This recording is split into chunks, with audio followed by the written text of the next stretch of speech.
He hit the dirt hard enough to scare the birds out of the trees. The widow heard it from inside the house. Not a knock. Not a shout. A body falling. Her oldest boy ran to the doorway first. "Ma!" His voice shook. "There's a man." She didn't move. "Alive?" she asked. "I think so." The youngest was already outside, small hands hovering over the stranger's coat. "He's bleeding." The widow stepped onto the porch and saw the red spreading through expensive cloth. Fine boots. Silver watch. Clean hat tossed yards away. Not a drifter. Not poor. Trouble. "Don't touch him," she said. The youngest looked up. "He'll die." The man coughed, a wet sound, and rolled slightly onto his back. Blood darkened his shirt near the ribs. His lips moved. No sound came out. The widow walked down the steps slowly. Her shadow covered his face. "You hear me?" she asked. His eyes opened halfway. Fear lived in them, but also disbelief, like he wasn't used to lying in dust. "They left me," he whispered. "In the well." His head fell sideways. The oldest stepped closer. "Ma, we can't." She ignored him. She pressed her palm against the wound. "Warm. Too warm. Help me lift." "Ma." "Now." The boys grabbed under the man's arms. He groaned when they moved him. The youngest tried to hold his hat. It slipped from his fingers. They dragged the stranger across the porch and into the narrow front room. The table was cleared with one sweep of her arm. Plates shattered on the floor. "Lay him down." The man's boots knocked against the wood. He breathed shallow. The widow tore open his shirt. Bullet wound. "Close range. Get the clean rags." "We don't have many." "Get them." The youngest ran. The oldest hovered. "Ma, if he's who I think he is," she shot him a look. "You don't know anything yet." But she did. She had seen that watch before, flashing in town when men argued over land and water. She had seen that face across a courtroom when her husband stood alone. The youngest returned with cloth. She pressed hard. The man jerked. "Stay still," she said. His hand caught her wrist. "Strong even now. Don't let them find me." "Who?" "All of them." His grip loosened. Fever already rising. Outside, wind carried a faint rhythm. Hoofbeats. Far off, but real. The oldest heard it too. "Ma." She didn't look up. "Inside." "Shut the door." He hesitated. "If they come, we'll answer." "With what?" She met his eyes. "With the truth we choose." The man's breathing turned ragged. She poured water between his lips. Most of it spilled. "Why help him?" the youngest asked quietly. The widow did not answer right away. She tied the cloth tight around the wound. "Because he's bleeding. He could be bad. So were others." The oldest clenched his jaw. "He's Mr. Calder." The name landed heavy in the room. The widow's hands paused only for a second. Then she continued binding the wound. "Then he bleeds like anyone else." The hoofbeats grew louder. "Not many. Maybe 3 riders." The widow wiped her hands on her apron. Blood streaked across faded fabric. She stood still, listening. The riders slowed near the fence. One voice carried faintly through the air. Laughter. "Not kind." The youngest whispered, "Are they his friends?" The widow shook her head. "No." The man stirred again. "They shot first," he muttered. "Lies," the oldest said under his breath. The widow leaned close to the stranger's face. "Why were you at the well?" His eyes fluttered open. "They wanted the deed." What deed? He swallowed painfully. Water rights. His gaze sharpened for a brief second as if he finally saw her clearly. Recognition flickered. You, he said. She did not blink. Yes. Outside, a horse snorted. Hooves scraped dirt. Someone rode along the fence line slowly, scanning. The widow blew out a steady breath. Up, she told her boys. Take him to the back room. Ma, they'll search. Not if we don't give them reason. And if they ask? She wiped blood from the table with the last clean cloth. We tell them nothing. The oldest lifted one of Calder's arms over his shoulder. The youngest took the other side, straining. They half carried, half dragged him down the narrow hallway. The widow followed, steady, quiet. The house felt smaller with him inside it. Heavy. Like something old had walked back through the door. A knock sounded at the front. Slow. Certain. The boys froze. Calder's head lolled forward. The widow straightened her back. She pulled the bedroom door almost closed, leaving only a sliver for air. Stay quiet, she whispered. The youngest nodded, eyes wide. Another knock. Harder this time. She stepped toward the front of the house, wiping her hands once more, though the blood had already sunk into her skin. The third knock came with a voice. Evenin' Dot. The widow opened the door just enough to block the view inside. A badge glinted in the fading light. Evenin', she replied. Behind her, in the dark hallway, the dying rich cowboy struggled for breath while her children held him upright, unaware that the sound of that badge at the door would change every breath they took from this night forward. The sheriff did not smile. He stood on the porch with dust on his boots and calm in his eyes, the kind of calm that meant he already believed he was right. You alone tonight? He asked. The widow kept the door half closed. I'm never alone. His gaze slid past her shoulder toward the dim room behind. Heard a writer pass this way. Lots of writers pass. This one bled. She did not blink. So do hogs. Inside the hallway, a floorboard creaked. Too soft for most men to catch. Not him. His eyes flicked toward the sound. Mind if I step in? Yes. The answer came fast. He tilted his head slightly. That wasn't a polite request. Then it wasn't a polite no. Silence stretched between them. Wind brushed across the yard. One of his deputies shifted in the saddle. We're looking for Mr. Calder, the sheriff said finally. Big man. Big ranch. Bigger problems. Never seen him bleed, she replied. He's missing. Then you lost him. The deputy behind him let out a small laugh before catching himself. The sheriff did not look back. Whole county depends on that man. Whole county never depended on me. That's not how it works. It is in this house. Behind her, Calder tried to breathe without sound. The oldest boy pressed a cloth against his mouth. The youngest whispered, "Don't."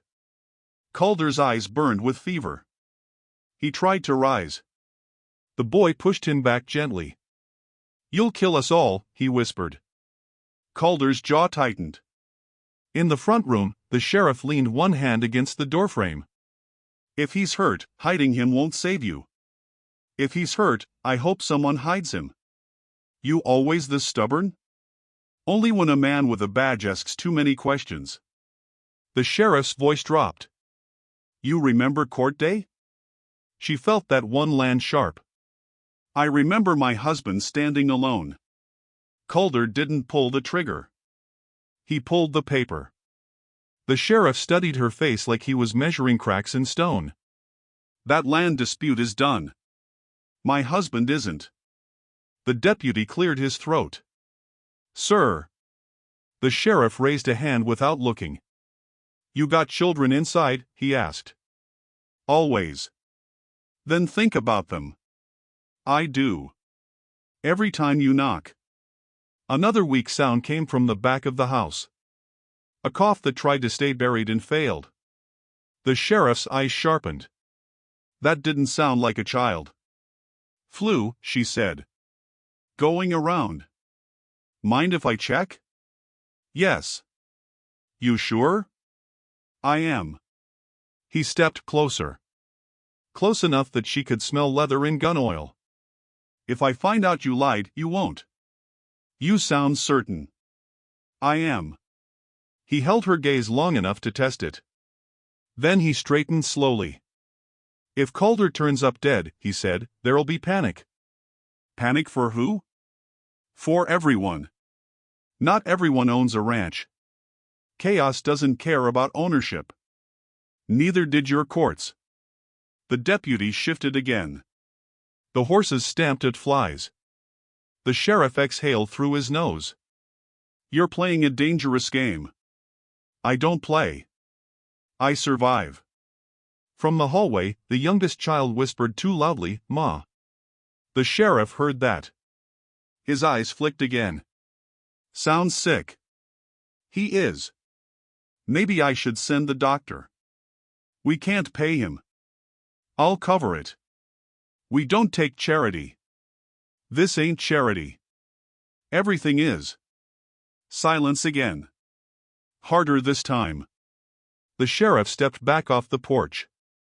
If you see anything, he said evenly, you ride to town. If I see anything worth riding for. That man carries half this county's future. Then maybe the county should carry him. His jaw tightened. Careful. I am. He stared at her a long moment more, then turned toward his horse. We'll be back, the deputy muttered under his breath. She heard it. The sheriff mounted without another word. The riders pulled away slow, not convinced, not finished. Dust lifted behind them and settled just as slow. The widow closed the door but did not latch it yet. She listened until hoofbeats faded past the bend in the road. Only then did she lock it. The house felt tighter now. Smaller. The hallway carried the sound of Calder's breathing like a ticking clock. She walked back to the bedroom. The boys looked at her with wide, strained eyes. They gone? The oldest asked. For now. Calder tried to push himself upright again. She pressed him down firmly. You stay still. He doesn't trust you, the oldest said. Calder gave a faint, dry smile. Smart boy. Why are they hunting you? The widow asked. Calder's face shifted, pain and something darker crossing it. Because I stopped signing. Stopped signing what? Everything. The youngest stared. Are you bad? Calder looked at the boy for a long second. Sometimes. The widow folded her arms. That's not an answer. He swallowed hard. It's the only honest one. The house fell quiet except for his uneven breath. Outside, a crow called from the fence post. The widow finally latched the bedroom door shut and said softly, If they come back, you don't speak. Calder met her eyes, fever burning steady now. If they come back, he said, they won't be knocking. If they come back, they won't be knocking. The words hung in the small bedroom like smoke. The widow did not answer right away. She stood at the foot of the bed, arms folded tight across her chest. The boys watched her, waiting for the decision she had not spoken yet. Calder tried to push himself up again. Pain cut through him and he sucked in a sharp breath. She stepped forward and forced him back down with one firm hand. You don't move unless I say, she said. He looked up at her, sweat shining across his forehead. You don't know who you're protecting. I know enough. Do you? The oldest boy stepped closer. Ma knows your name. Calder's eyes shifted to him. Then say it. The room felt smaller. The widow said it flat. Calder. He held her gaze. That all? That's enough. Silence pressed in. The youngest fidgeted near the wall. You're the ranch, he said quietly. The big one. Calder gave the smallest nod. Used to be bigger. The widow's jaw tightened. Your ranch bought ours. I didn't sign that order. But you owned the pen. It wasn't that simple. She leaned closer. It was simple when my husband stood in front of you. He swallowed hard. I remember him. Good. He was stubborn. He was hungry. The oldest boy stepped between them. Why'd they shoot you? He asked bluntly. Calder looked at the ceiling for a moment, like the answer might be written there. Because I stopped agreeing. To what? To taking. The widow let out a short breath that held no humor. You expect me to believe that? Believe what you want. Truth would help. His eyes flicked back to hers. My father built that ranch on debt and threats. I inherited both. So you kept using them. I tried not to. Tried? The word cut. He closed his eyes briefly. There are partners, he said. Men who sign with me. Men who profit when land changes hands. Like mine. Yes. The room went still again. The youngest stared at the floor. The oldest clenched his fists. You let them take it.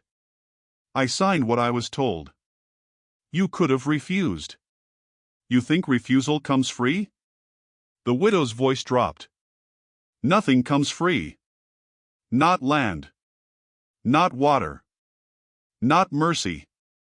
He forced himself onto one elbow despite the pain. The well behind my north field, he said. It's dry. She frowned slightly. What does that matter? It isn't dry. He looked straight at her. It's diverted. The oldest blinked. Diverted where? To a new line. One your husband found. The widow felt the words like a blow. He said something, she murmured. About water not running the way it should. Calder nodded weakly. He was right. Then why didn't you stop it? She demanded. Because I didn't know until it was done. You always know. Not everything. The youngest looked up. Did they try to put you in that well? Calder's face went pale. They left me there, he said quietly. After they shot me. The widow stared at him, searching for a lie. Who? 2 partners. And someone wearing a badge. The air shifted at that. The oldest spoke first. Sheriff? Calder didn't answer right away. His silence said enough. You expect me to risk my children for a man who signed away our land? She asked. No, he said simply. Then why are you here? He gave a tired half-smile. Because your fence was the closest thing I could crawl to. The honesty of it sat heavy. She paced once across the narrow floor. If they know you're alive, they won't stop, she said. I know. They'll burn this place. They might. You speak like it's weather. I've seen worse. The oldest boy leaned closer to the bed. You scared? He asked. Calder met his eyes. Yes. The boy nodded once. Good. The widow stopped pacing. If what you're saying is true, she said slowly, then this isn't about one ranch. It never was, Calder replied. It's about who controls the water. The youngest whispered, that's why Pa kept digging. The widow closed her eyes for a second. She could still see her husband at the edge of their dry field, shovel in hand, hope thinning each season. Calder's breathing grew rougher. In my coat, he said. There's something stitched in the lining. She looked at him sharply. What? Proof. Of what? That I wasn't the only one signing. The oldest straightened. Ma. She hesitated only a moment before turning toward the front room where the coat lay. If this is a lie, she said without looking back, you won't leave this house alive. Calder didn't flinch. Fair. She stepped into the dim front room and picked up the heavy coat from the chair. Her fingers found the thick seam near the inside hem. It felt uneven. She looked back toward the hallway where her children stood guarding a wounded man who once sat high above them in court. The house felt different now, not just shelter but crossroads. She slipped her fingers under the stitching and began to tear it open as Calder's strained voice carried from the bedroom. "When you read it," he said, "you'll understand why they couldn't let me live."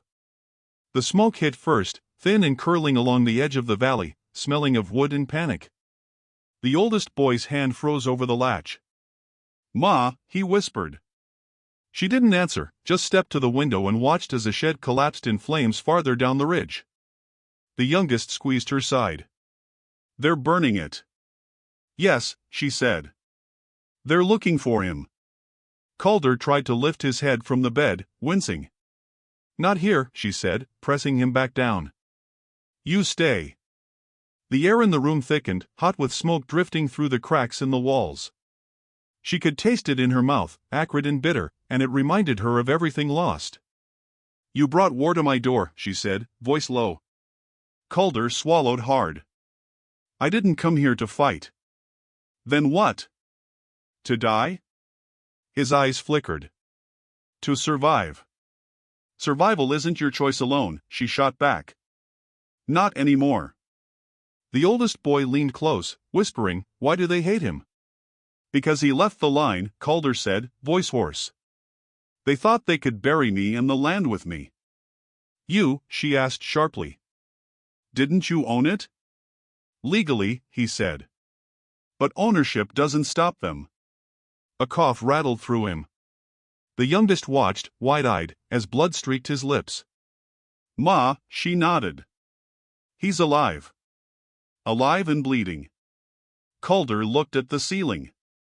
"My father built this town on debts and fear. I inherited it all. I tried not to." The widow turned away. "Trying is not enough. You left men to burn." A horse stomped nearby. Dust rose like smoke's twin. "They're coming closer," the oldest said. She grabbed her husband's old rifle from the corner. "Then we'll answer." "With what?" the boy asked. "The truth," she said. "Or with fire." Calder's weak laugh caught in his throat. "You've got fire in you." "You think I don't?" The youngest curled his small hands into fists. "They can't touch us." "They already tried," she said. The room felt smaller, walls pressing inward, and Calder's breathing rattled against it. "If I die, you don't," she interrupted. "Not here. Not now." A knock rattled the doorframe. Hard. Then again. "Hand him over," a voice called. Another followed, low and sneering. "You'll burn with him." The widow stepped forward. "Not if I can stop it." "Step aside," the sheriff's voice came next. Calder struggled upright, grunting in pain. "You'll bleed out if you try that," she warned. "Better than rotting," he said, voice thin but steady. The oldest boy gasped. "Ma, go back," she said, pressing the boys toward the bedroom. She raised the rifle, finger tight against the trigger. The air vibrated with the tension of their breathing, of horses snorting outside, of men who thought this was theirs to command. The youngest whispered, "Will it hurt?" She looked down at him, eyes hard. "We decide who hurts and who doesn't." The sheriff stepped closer, boots scraping the floor outside. "This ain't your fight, ma'am." "You made it mine," she shot back. Calder forced himself forward, wincing. "You want justice?" he rasped. "I want truth," she said. The deputy barked a laugh outside, nervous. "You can't win." "I already lost once," she whispered. The sheriff froze. Calder's shadow stretched behind her, thin and ragged from the flickering firelight. "You look surprised," he said. "I am," the sheriff muttered. Calder's hands trembled as he tried to rise, his eyes meeting hers. "They weren't expecting alive," she said. "No," he admitted. "Not alive and not here." The youngest curled up against her leg, trembling. The oldest gripped the rifle's stock. The widow's lips pressed tight, chin lifted. "Then let's make sure they leave empty-handed." Gunfire cracked against the siding, splintering wood. Calder lurched forward, then back. The boys ducked behind him instinctively.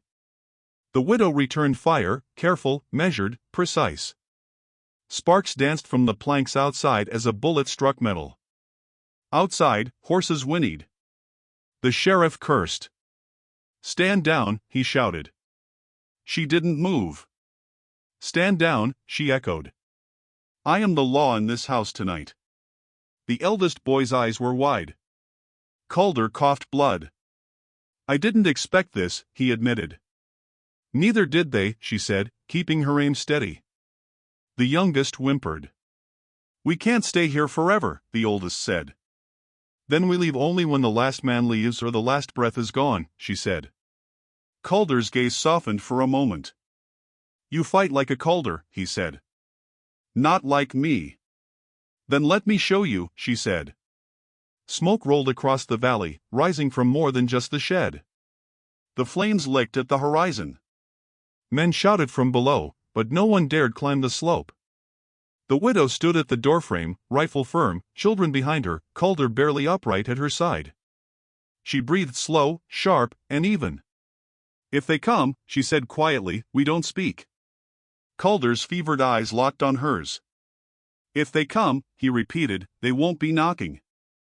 Outside, dust and embers drifted together, rising over a valley that was alive with anger, greed, and fear, but inside, a house full of women, children, and one dying rich man held a fragile line of defiance that no fire could burn. She moved carefully through the front room, Calder's coat heavy in her hands. Every step made the floorboards groan, a soft echo that felt like warning. The boys followed, quiet, holding the air as if it might break if they breathed too loud. She settled the coat on the chair and ran her fingers over the inner seam, rough stitching that felt uneven beneath her fingertips. Calder's voice called from the bedroom, hoarse and weak. "It's there. Open it. Now." She paused, inhaled, then tugged the edge of the lining. A small envelope slipped free, thick paper soaked through with some kind of sealant. The letters on the outside were faint, handwritten, careful. She held it between two fingers. "Is this it?" she asked. Calder nodded, eyes closing briefly. "Everything they tried to hide." She opened the envelope slowly, pulling out the folded documents. They smelled of oil and dust. She read quickly, then stopped, then read again. Her husband's name, her neighbors, the sheriff's signature, dates, deeds, water rights, secret transfers. "They were going to drain our fields," she whispered. Calder coughed, cutting the words off.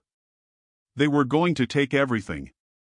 And bury anyone who interfered." The oldest boy's hand found hers. "Ma," she looked down at him, steadying herself. "Your father, your husband, they tried." "They failed," she said, voice low. Her eyes darted to the youngest, trembling against her side.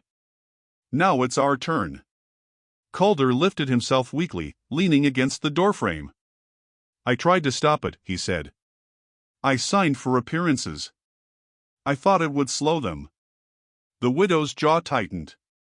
"Slow them? Men died." "Yes." Silence pressed in, heavy, almost unbearable. Outside, a crow called. She could hear hoofbeats faint in the distance. The smoke of burned sheds from yesterday still lingered in the valley. She shook her head, focusing back on the paper. All of this could ruin them. The sheriff, the partners, all of them. Calder nodded. "It's the truth. Only truth has weight enough to stop what's coming." The oldest boy's voice was quiet. "If we show this, they'll kill him." "Yes," she said. "But not if they know we know too much. Not if they see that hiding him doesn't work anymore." Calder's eyes, fever bright, found hers. "I owe them nothing. I can transfer the deeds. Give it all back. Back to the families. Back to those who fought." The youngest looked up, eyes wide. "You'd do that, for us?" Calder coughed again, hand clutching his side. "Because they tried to bury me alive. And you didn't let me die." Her fingers trembled slightly as she folded the documents back into the envelope. "You didn't earn our trust yet," she said. "You didn't even ask for it." A noise outside made them all jump. A rock smashed against the front window, splintering wood. The youngest clutched her mother's skirt. "Ma," she pressed a finger to her lips, then looked to Calder. "They know." "Then we move fast," he rasped. "Show them these papers before they burn another shed." The oldest boy grabbed the envelope, hands shaking. "Do we run?" "No," she said, voice hard. "We stand. And we show them." Calder's hand caught hers briefly. "If you do this, you'll be marked." She nodded. "We'd been marked before. We survived." He let go, breathing shallow. "Then lead the way." The widow and the children crept back toward the bedroom. Calder leaned on the wall, each step a careful calculation of pain and exhaustion. She handed him the envelope. "You do it," she said. "You explain. You hold it up." He shook his head. "I can't." "Then you'll show them with me." He gave her a weak smile, the kind that barely lifted from fatigue and fear. "You've got fire," he said. "Not like me. Like you." The oldest boy swallowed hard, glancing toward the hallway. "They're coming. For real." "I know," she whispered. "Then we make them see." The youngest whimpered. "I don't want them to come." She bent down, brushing hair from his eyes. "They won't leave until they know the truth. And we will survive." Outside, the wind carried faint hooves and voices, but inside, the house seemed to hold its breath. Calder rested against the bedpost, envelope in hand, staring at the floor. The widow stepped in front of him, rifle across her chest. "Ready?" she asked. "Always," he said quietly. She nodded to the boys. "Stay close. Listen. We're about to show them what happens when they try to bury the truth." Calder opened the envelope, revealing all the names, dates, and signatures. His hands shook. The widow watched him carefully, as if measuring not his pain, but the weight of the choice they all shared now. The valley waited outside, smoky and tense, but inside, a new line was drawn, between silence and exposure, between fear and defiance, between dying quietly and surviving fully. She whispered one last instruction to the children. "Hold nothing back. Stand with me." Calder looked up. "You're strong." She met his gaze, eyes hard, voice steady. "We have to be." Outside, the first stir of movement from riders echoed faintly, but the house was no longer just a hiding place. It was a declaration. The widow, the children, and the dying rich man prepared together, ready to confront the valley, the sheriff, and every man who thought fear could dictate their lives. The night came suddenly, dark and heavy, pressing against the house like it wanted to crush the small wooden walls. A shout from outside ripped through the valley. "Hand him over." The oldest boy jumped, gripping the rifle tighter. The youngest pressed against his mother's side, trembling. The widow stepped to the doorway, body tense. "Not tonight," she said. "Stay behind me." Calder tried to rise from the bed, grimacing. "You'll bleed out if you move," she warned. "Better than rotting," he rasped. The oldest boy swallowed hard. "Ma, go back," she said, fingers brushing his hair. "Don't look until I say." Outside, hoofbeats pounded, slow and deliberate. Shadows moved against the fence. Men shouting, threats carried on the wind. One of them spat on the porch. The widow didn't flinch. "Come in, if you dare," she called, voice hard. A window rattled. A board cracked. The sheriff's voice carried over the night. "Step aside. This isn't your fight."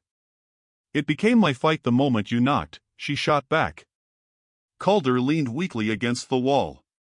"You want justice?" she asked him. "I want truth," he rasped. The deputy shouted something unintelligible. The horses stamped impatiently.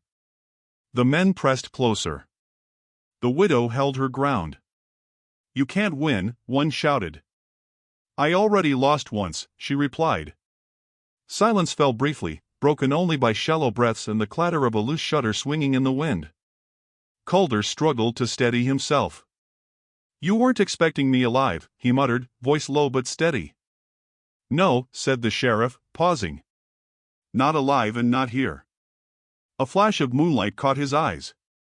The widow's gaze swept the yard, counting every shadow.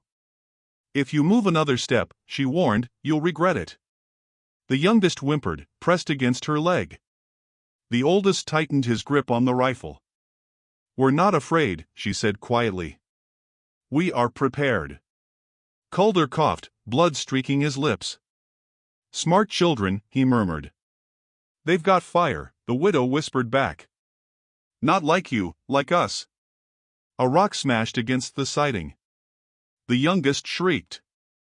She stepped closer to Calder. Keep still. Outside, men shouted, You'll die with him. The widow ignored them, sliding the rifle into position. The first shot rang out, splintering the wood near the porch. Calder flinched but did not fall. The oldest boy ducked behind him instinctively. She returned fire, careful, measured, the rifle steady in her hands. Sparks flew where the bullets struck. The sheriff barked orders. Stand down. The widow's voice cut through the chaos. I am the law in this house tonight. A pause fell. The men hesitated. Embers drifted through the night air. Calder tried to straighten. You fight like a Calder, he admitted, breath harsh. Not like me. Then let me show you, she said. A second shot cracked, this one cutting metal on the porch. Horses neighed. The youngest whimpered again, clutching her skirt. The oldest boy looked at her, eyes wide. Will we survive? She whispered. We always do, Calder said, voice low. The men outside shouted threats, but no one dared come closer. The widow stepped to the doorway, rifle raised, standing over the children and the dying man alike. A loud knock came at the side door. The widow ignored it. Hoofbeats faded slightly but voices continued, calling names, threats, curses. Calder's hands shook slightly, blood on his knuckles. If they think I'm dead, he whispered. They won't leave until they see I'm alive, she said. Another shot rang out. The oldest boy flinched, but the widow steadied his hands on the rifle. Aim carefully, she instructed. The youngest trembled. They can't hurt us, she murmured. Not if we hold together. Calder coughed again, weak but present. They underestimated us, he admitted. Smoke drifted under the eaves. Shadows moved across the yard, cautious, uncertain. The sheriff's voice called again, more controlled, measuring his distance. This house will not hold forever. It will hold as long as we need it to, the widow replied. Calder leaned weakly on her shoulder. You didn't bring them here, he said. They followed their own greed. The oldest boy's voice cracked. What if they come back? She lowered the rifle for a moment. Then we show them again. And again, if we must. The youngest pressed against her, shivering. We're ready, she whispered. The valley seemed to hold its breath, smoke and embers rising like a warning to the night sky. Men murmured outside, counting their numbers, their weapons, their courage. They did not come closer. The widow, Calder, and the children stood in the doorway together, a fragile line, ready to defend what little they had. One last shot cracked the night, then silence, the kind that waits and watches. Calder coughed, leaning heavily on the wall. Alive, he rasped. And not beaten. The widow nodded, eyes hard, lips tight. Tonight, we survive. And they know it. Outside, the shadows receded slightly, hooves fading, voices muttering as men regrouped, realizing that inside the small house, fire and defiance had claimed the upper hand. The house smelled of smoke and blood. Calder leaned weakly against the wall, the envelope clutched in his hands. The widow's eyes swept over the room, over the children, over the wounded man who had once owned half the county. We need the well, she said quietly. The oldest boy froze. The well? The one behind the north ridge, she replied. The one he mentioned. Calder shook his head. Too risky. We have nothing left to lose, she said. The youngest whimpered, hiding behind her skirts. Ma, we go, and we go together, she whispered. The oldest grabbed the rifle, steady despite his shaking hands. Then let's move, he said. They slipped out the back, moving along the fence line, shadows stretched by the moonlight. The valley lay dark beneath them, the burned shed smoldering in the distance. Hoofbeats were gone for now, but every sound seemed magnified, every rustle a threat. Calder leaned heavily on the widow as they walked. I shouldn't even be standing, he said. You should be hiding, she said. I'm hiding with you. The children followed close, silent except for the occasional whisper. What if they find us? The youngest asked. Then we fight again, she said. The old well rose before them, a dry mouth in the earth, stones blackened from years of neglect. Calder's hands shook as he knelt by it, pushing aside loose dirt and stones. Here, he said, handing her a tattered oilskin packet. She opened it carefully, revealing documents, folded and sealed, the names of men long buried, deeds, water rights, signatures, evidence of prior disappearances. Her hands trembled as she unfolded them. This is everything, she whispered. Calder nodded. My father's sins, my partner's greed, all of it. The oldest boy leaned in. They killed people for this? Yes, Calder said, eyes haunted. And they'd kill again. The youngest tugged at her skirt. What do we do now? She pressed him against her side. Now we show them. Calder coughed, blood staining his lips. It won't be easy. Nothing worth doing ever is, she replied. The valley seemed to hold its breath, the night stretching endlessly around them. They carried the papers back toward the house carefully, but the sense of being watched was constant, heavy. A twig snapped nearby. She froze, rifle raised, breath held. Nothing. Then another snap, then silence. The air was thick with danger and expectation. Inside the house, the sheriff's voice carried faintly in the distance, muttering, frustrated, searching. He did not yet know what they had uncovered. Calder leaned weakly against the wall. We can't show them everything, he rasped. Just enough to make them afraid. The widow shook her head. They need to see the truth. All of it. The oldest boy looked from her to Calder. Won't that make them angry? They're already angry, she said. We're just showing them what their anger looks like in the light. Calder coughed again. You're reckless, he said. Maybe, she admitted. But it works. They spread the papers across the table, moving by moonlight and flickering lantern. Calder traced the names with a trembling finger. If they see this, the widow pressed a hand over his. They will see, she said. They will see that hiding me, hiding you, hiding the truth, it doesn't work anymore. The oldest boy stepped closer. So, we show them to the town? Yes, she said. At first light, every name, every deed, every lie. We make them accountable. The youngest shivered. And if they come back? Then we fight again, she said softly. Calder's eyes found hers. You are stronger than I imagined. You've underestimated women before, she said. And boys. The night stretched, the fire embers from the burned shed glowing faintly in the distance. Outside, the valley lay quiet but watchful. The widow packed the papers back into the oilskin. Calder leaned heavily on the table, blood seeping through his shirt.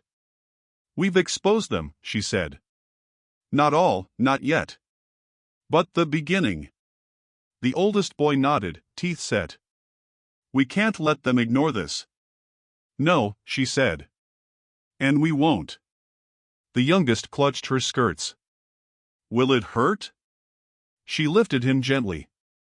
Not if we're ready. The sheriff's distant voice echoed faintly. Be ready, she whispered. Always. They moved to the window, peering out into the valley below. Shadows flickered between trees, distant, cautious. The well of bones, the dry earth, the hidden truths, it all lay in their hands now. Calder's chest heaved as he struggled to stand. "I should have died there," he said quietly. "You didn't let me." She pressed a hand to his chest. "And I won't let them win." The boys watched, silent, absorbing the weight of what had been uncovered. Outside, the first hint of dawn touched the valley, gray and soft. Inside, the house carried the tense, fragile hope of revelation, a place where truth could no longer be buried, where power could shift, and where defiance had a home. The widow folded the oilskin once more. "Tomorrow, we finish this," she said. Calder nodded, blood-streaked and weak. The boys stood beside her, their small shoulders squared. "We will finish it together," she whispered. The valley waited silently, knowing the line had been drawn. Outside, the wind carried faint hooves and voices, but inside, a family, a dying man, and the truth held their ground. Dawn broke slow and gray over the valley, stretching light across the scorched earth. The widow stood at the doorway, rifle resting against her shoulder, the boys close behind her. Calder leaned on the wall, body weak but eyes sharp, fever burning low now. Outside, the sheriff and his men had returned, circling cautiously, boots crunching on the dry soil. "Step aside," the sheriff called, voice even but tense. "Not a chance," she said. The oldest boy's hands gripped the rifle tighter. The youngest clutched her skirts, face pale. Calder straightened slightly, wincing. "I didn't expect a welcome," he said. "No one ever does," she replied. The widow stepped forward, holding the envelope with all the deeds and signatures. "These," she said, voice steady, "are the truths you tried to bury. Every land transfer, every debt, every hidden signature. All of it." The sheriff blinked, uncertain. "Where, how did you get—" "I didn't get it," she said. "He did. And we protected it. And him." Calder stepped weakly beside her. "It's all here. Names, dates, deeds. You can take them, read them, or burn them. But the truth is out." The oldest boy raised an eyebrow. "Will they believe us?" "They have to," the widow said. "Or they'll live in fear of exposure. And we don't forgive fear." One of the sheriff's men laughed nervously. "You think this changes anything?" "It changes everything," she said sharply. Calder's hand brushed hers briefly. "They can't hide behind badges and shadows anymore. Not with witnesses. Not with names. Not with deeds." The sheriff's face darkened. "This house is a crime scene. That man is a danger." She stepped closer, ice hard. "No. This house is a boundary. What happens inside these walls is decided by us. And the first law is survival." The youngest whispered, "Ma," she bent down. "We've survived worse," she said softly. "And we will survive this." The sheriff stepped forward, boots scraping the porch. "You'll answer for this." "I already have," she said, lifting the envelope slightly. "And now, so will you. Every name, every deed. Your signature too." Calder coughed, but managed a weak nod. "You cannot stop what's coming," he said, voice low. "The county can't erase it." The oldest boy's jaw tightened. "Then let them come," he said. "We're ready." Outside, the men muttered, glances thrown at one another. For the first time, hesitation crept into their steps. The widow's eyes swept the valley, gray light catching the smoke of burned sheds. "See what fear looks like," she whispered. A sudden shout rang from the far ridge. One of the sheriff's men cursed, and the others froze. Calder leaned on the table, weak, but voice firm. "If they think killing me solves this, they're wrong. Truth isn't buried with me. It lives beyond the walls, beyond the graves, beyond fear." The sheriff's hand twitched toward his gun. The widow held up her hand. "Don't. Not today. Not while you still have a choice." The oldest boy shifted, rifle ready. "Choices," he muttered, "like taking what's ours?" "Exactly," she said. "We choose. Every time. Even now." The youngest tugged at her sleeve. Are we safe? She looked down, eyes softening just for a moment. For now. Because we're together. And because truth cannot be hidden forever. Calder coughed, nodding slowly. They underestimated you, he said. You, and these children. She pressed a hand on his shoulder. And they will again. But not today. Outside, the sheriff's eyes flickered toward the horizon, toward the burned sheds, toward the valley that now bore witness to their defiance. He did not advance. He did not retreat. He waited, uncertain, as if measuring the cost of every step. The widow motioned to Calder.